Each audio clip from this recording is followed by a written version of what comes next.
मुक्ति मोर्चा के बैनर तले जो ज्ञापन देने बादशाह बिल की मूर्ति से लगाकर कलेक्ट्रेट तक आए हैं, ये जो ज्ञापन का पर्पस है, आज हमारे जो इतिहास, मानगढ़ धाम का जो इतिहास है, सामंतवादी औपनिवेशिक सत्ता के उत्पीड़न के विरुद्ध हमारे आदिवासी भील भाइयों ने संत सभा के माध्यम से गोविंद गुरु महाराज जी के नेतृत्व में आंदोलन छेड़ा था।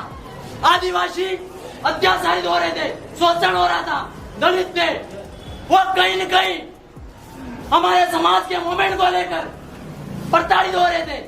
एक भील राज्य कायम करना, इस चीज को लेकर लड़ रहे थे और अंग्रेजी शासनकाल की हुकूमत सरकार ने हमारे आदिवासियों को 17 नवंबर 1913 के अंदर 1500 से ज्यादा आदिवासियों को मार दिया गया, जो कि आज का जो मानगढ़ धाम है हमारे आदिवासी पुरखाई की हमारा विरासती भूमि है।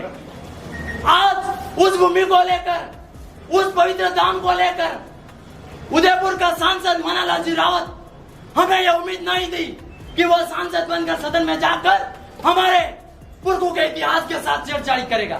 साथियों, बड़े दूरगामी का विषय, बड़ा दर्द का विषय है। आज हमारे आदिवासी होकर हमारे आदिवासियों के इतिहास के साथ छेड़छाड़ी कर उन लोगों को हमें एकजुट होके यह इतिहास वापिस हमें कायम करना, हमारे इतिहास के छेड़छाड़ी करे उसको हमेशा के लिए खत्म कर देना है। मन्नालाल जी रावत जिस इतिहास को पढ़कर एक प्रशासनिक अधिकारी बने थे, वो प्रशासनिक अधिकारी से इस्तीफा दे के संसद में गए।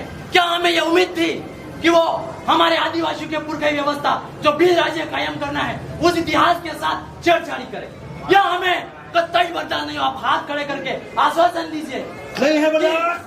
आने वाले समय में हमारे आदिवासी का जो अधिकार इतिहास है उसको साथ छेड़छाड़ी करने वाले को हम सदा के लिए उसको निपट डालेंगे। ये आज हम इस कलेक्टर के माध्यम से कहना चाहते हैं और आज इस कलेक्टर के माध्यम से हम ज्ञापन के माध्यम से सरकार से आह्वान करते हैं कि सरकार वास्तव में उन इतिहासकारों को अगर वास्तव में पूछे कि जो हमारा इतिहास था, सदियों से पुरखाई जो व्यवस्था में हमारा जो भील राज्य कायम का इतिहास था, उसको ये आदमी महत्वाकांक्षी राजनीति के जरिए आज गलत साबित कर रहे हैं। वो हमें कोर्ट में भी जाने की जरूरत नहीं है, क्योंकि हमारा आदिवासी जो अधिकार है, इतिहास है, वो सर्वे सर्वा है। ये कौन होता मन्नालाल रावत? और साथ ही साथियों, मैं इस मंच के, इस कलेक्टर के माध्यम से कहना चाहूंगा, कल जो 5 अक्टूबर को राणा पूंजा भील की जो जयंती थी, उस जयंती में पेनोरामा को लेकर बात हुई तो बाबूलाल जी खराड़ी माइंड से अपाइज हो गए, वो भी साथ साथ। साथियों, मन्नालाल जी रावत और बाबूलाल जी खराड़ी यह सरकार के सत्ता पक्ष के दलाल है और हमारे आदिवासियों के इतिहास को निपटना चाहते हैं ये लोग।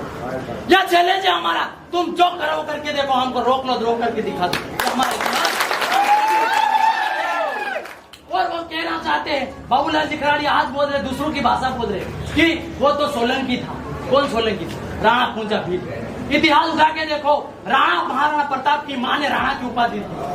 हल्दी घाटी का युद्ध राणा मेवाड़ का इतिहास बसाया और इसके खुद राजपूत भाई थे, वो अकबर के साथ चले गए थे और हम भील है। वो हमारे भील राणा पूंजा ने 20,000 आदिवासियों को नेतृत्व करके मेवाड़ की रक्षा करी और आज हमारे साथ ऐसा कुव्यवहार क्यों, हम पूछना चाहते हैं। साथियों, मैं ज्यादा न कहता हूँ, अपने वाणी को विराम दूंगा। जय जोहार, जय आदिवासी, जय भील प्रदेश और मन्नालाल मुर्दाबाद जिंदाबाद है। जिंदाबाद।